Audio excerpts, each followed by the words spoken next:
preuve, mais le problème, c'est le problème qu'on a en France, qu'on trimballe avec nous depuis extrêmement longtemps, qui est un problème de racisme, qui est un problème de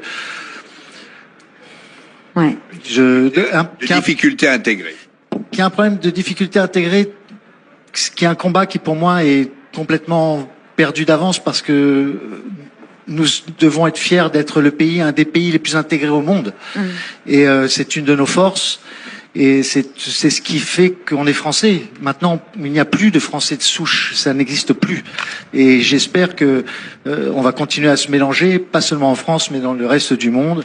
Et voilà, on fait partie de cette énergie-là. La médiocrité. Mais en fait, chacun son métier, quoi. Faut pas qu'il essaye de faire de la philosophie, puisque c'est vraiment la catastrophe. C'est d'une confusion ahurissante, son propos, déjà, pour commencer.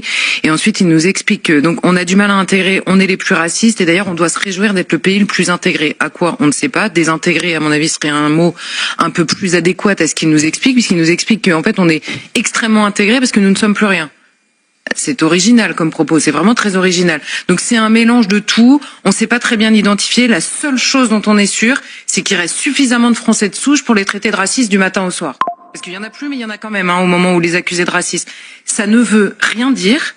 Simplement, il remet encore un coup de trick à la France qui n'en peut plus. Les Français juste n'en peuvent plus. Au-delà des questions des causes des uns et des autres, est-ce qu'ils voient qu'il y a des gamins qui meurent de coups de couteau tous les 3 jours? Ils le voient, ça? Ils vivent dans le même pays? Non. Ils sont ailleurs, ils ne voient pas la souffrance réelle de gens, ils les accusent du matin au soir, alors que les Français sont inquiets. Inquiets de voir disparaître leur pays, inquiets maintenant de voir disparaître